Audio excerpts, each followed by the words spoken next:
I got to spend 3 days flying the brand new Cessna Turbo 206, and it's nuts. I'm gonna walk you through the key features and the highlights from my time with it.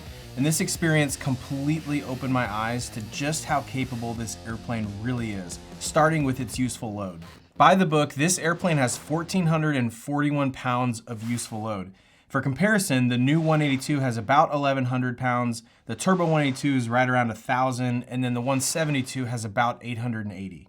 So you're getting a substantial increase in useful load compared to these other models, but what does that mean practically? Well, full fuel in this airplane is 87 gallons, which means with full fuel on board, you can still carry a little over 900 pounds of payload. So it is very realistically a put 4 full-size adults in all of their bags and full fuel kind of airplane. This is also an airplane I would feel totally comfortable adding air conditioning to. Weighs about 56 pounds in the 206, but you totally have the useful load margin to do it. On some smaller airplanes, I'd really think twice about it. It's like, oh, is it really worth it? But on this plane, you could totally pull it off. There's also a really cool feature on the 206 where you can plug it into external power and hit a button on the outside of the plane that will turn the air conditioning on before you ever get in it. And this feature would be really helpful in places like Texas, where I live, where the airplane can be totally heat soaked in the summer. And so during your pre-flight, just plug it in, hit that button while you're walking around the airplane, get it pre-cooled before you ever get in. It's a feature I would use a lot. Now for range, by the book, this airplane has a max range of 703 nautical miles. Now the 182, the Turbo 182 have a little bit more than that, but I think this is one of those things where you really have to just put it in context. Like,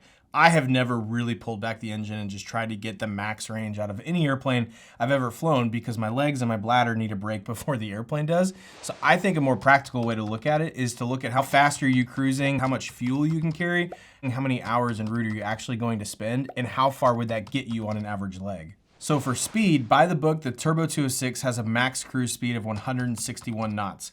Now in our demo flight at 14,500 feet, we were getting about 158 knots of true airspeed, but on a previous flight we did in the 206, we did get that published 161 knots up at about 17,000 feet. Down low, you'll be going a little slower than that. Higher up is where that turbo really shines. Full fuel on this airplane is 87 gallons, and at cruise, we were burning right around 20 gallons per hour. So in an example flight with a climb, 3 hours at cruise plus a descent, you would comfortably get over 500 nautical miles depending on the winds, which is a pretty long leg. That's about as far as I ever fly, and honestly, it's usually less than that anyways, just for comfort. So while some other airplanes have a larger range profile on paper than the Turbo 206, in practice and in the real world, I really don't think you're going to notice. And plus, a lot of those other airplanes that might have more range, probably not going to carry as much as the 206. So it's all about trade-offs. Now, where you will notice a big difference in the Turbo 206 is in climb performance, even while at high altitudes. When we took off from Colorado Springs to go to Aspen, we had full fuel, 3 people, and a lot of camera gear. We were climbing through 8,500 feet and we're comfortably getting 850 feet per minute in the climb, going about 100 knots. VY is 87 knots, so we could have even gone a little steeper than that. And then later on, we were at 13,500 feet, going about 95 knots and still climbing at 850 feet per minute. We've all been there in other airplanes where you're like giving it all it's got and you're just barely climbing. You're like, come on, come on. This airplane never felt like that for a single second. You've got 310 horsepower. The engine is turbocharged. It's got a service ceiling of 26,000 feet. So you always felt like you had plenty of power, even when we were climbing up into the teens, which was just awesome. And speaking of high altitude, we were using the built-in oxygen system a lot during these 3 days of flying around Colorado. Trying to get into some mountain airports while being cautious of weather, it felt really good to know that you had an additional out of just climbing up over everything and getting out of there if you needed to. You have the turbocharged engine and the oxygen on board to do it. The handling characteristics of this airplane are awesome. Like every Cessna I've ever flown just flies like a 172. And so if you've ever flown a 172, I promise you can fly a 206. It's just gonna fly like a slightly heavier, much higher powered version of a 172, but very, very intuitive to fly. So you'll immediately notice on takeoff, you need a lot more right rudder than you're used to, and it's gonna climb really, really well. And in the climb, it manages temperatures really well. Like in my 1975 Cessna 182, I do have to be pretty careful not to overheat it, especially in the Texas summer, but the 206 has really, really great cooling. That was never an issue. It's very responsive. It's not laggy. It doesn't feel like you're flying some really huge airplane that you can't handle. It's super easy to fly. Things are probably gonna be happening a little faster than you might be used to in a 172 or a training aircraft, but not in an unmanageable way. It's just happening a little quicker. So the first few times you fly it, flight, you might be tempted to slow down a little earlier than necessary on the approach because you're like, oh man, we're about to land and we're going a little fast. But this airplane can slow down in a hurry. You can lower the first notch of flaps even at 140 knots of indicated airspeed, which is pretty cool. And then once you get down to full flaps, it's nearly 40 degrees of flaps. The flaps are huge on that plane, and it produces a ton of drag. Like, you have to add a surprising amount of power just to maintain your approach speed with full flaps. So it can slow down in a hurry. Well, maybe I was earlier than I needed it then, but it's like this airplane, you can slow down really quick with that last notch of flaps. Oh yeah. My goodness. And then the actual landing is very easy. We were doing approach speeds of about 75 knots to just give us plenty of extra margins in the wind shear in Aspen, but your stall speed is 57 knots. So you're coming in plenty slow. And then I really like this. It has spring steel landing gear. Just makes your landings super, super smooth. And a few years ago, we flew the 206 onto a grass strip in Arkansas, and that landing gear really shines there. It is extremely smooth. It absorbs a lot of the bumps, and it is very noticeable. It's got great gear. But one of the best features on the 206 is the set of double doors in the back. You access the third row of seats through these doors, but that aft bench seat also folds down to give you access to the back cargo area. And then you can remove that aft bench seat entirely, and it's really easy to do that. And then you have the entire space back there for cargo. Now, that back bench seat is not as roomy as the four seats in front of it, so I think it's better suited for smaller adults. Certainly children would have a blast back there. They'd have a ton of room. But if it were me, I would just remove the aft bench seat entirely and just have that entire cargo area because it is enormous. But you do still have oxygen and headset plugs for all 6 seats if you choose to use them. One of the only downsides of those big double doors is that there's no co-pilot side door. So all of the front 4 seats are accessed through the pilot's door, but I think at the end of the day, that is a worthwhile trade-off. Just one to be aware of. The inside of the 206 is just gorgeous. And if you're coming from a 172 or 182, it's a little bit wider inside and it makes a noticeable difference. It's actually roomy enough to have a middle armrest in the front seat, which is a nice recent addition. It's equipped with the Garmin G1000 NXI, which is the latest and greatest from Garmin as of this filming. In recent years, they updated the standby instruments to be replaced by one digital backup in the GI-275. So there's no vacuum system on board the aircraft anymore. It's all electric. And with the G1000 NXI, you get some cool features like visual approaches that are synced with the autopilot, or the FlightStream 510, which is a way to sync your iPad to the panel so you can upload or update flight plans right from your iPad if you want to. And that's a really helpful feature. But my favorite technological feature on the 206 has got to be the ESP, or Electronic Stability Protection.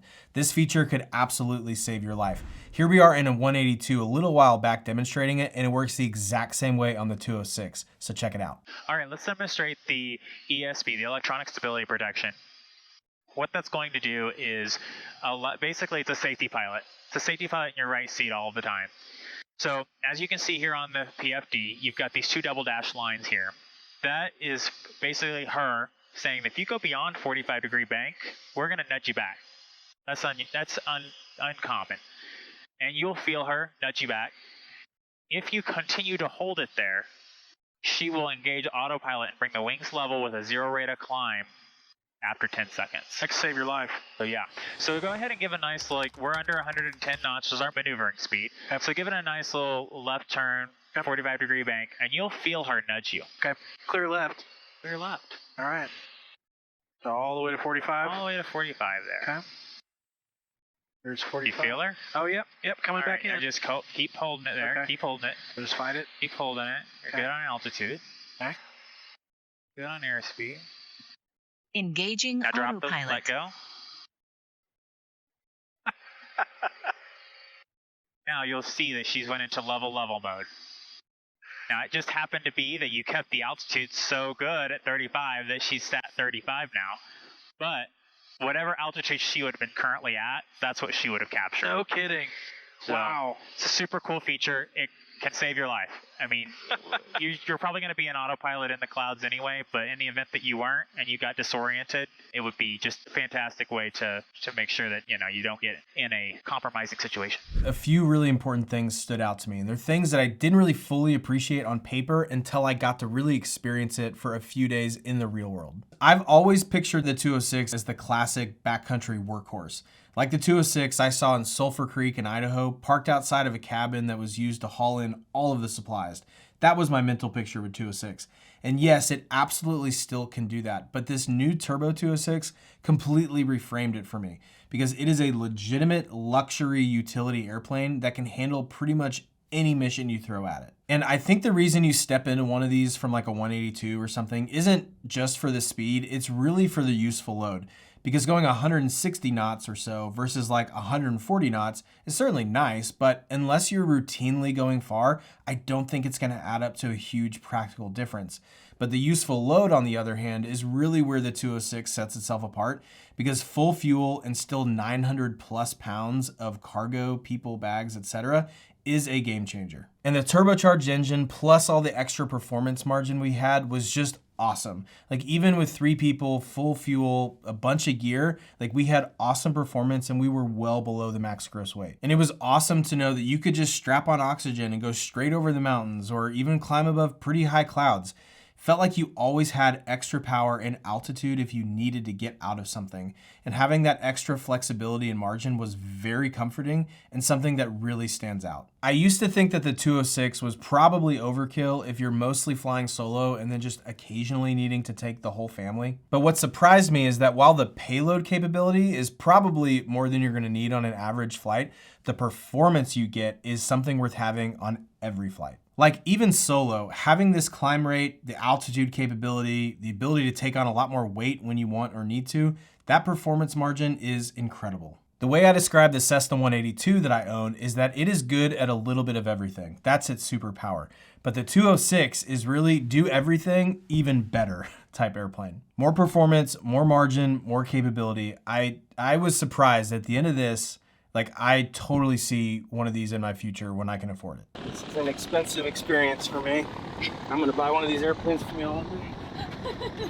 Because I came into this experience thinking the 206 was mainly for people with just heavy missions, but I left thinking it is also for pilots who want the most margin, flexibility, and capability, even when you fly solo, and do it all while in luxury. And because of that, I'm now a huge fan. And if you want to see what it was like to fly this airplane, we flew into the iconic Aspen airport, tucked in the middle of the Rocky Mountains. It's one of the coolest flights in my whole logbook, and that video is on the screen right now, and I'll see you there.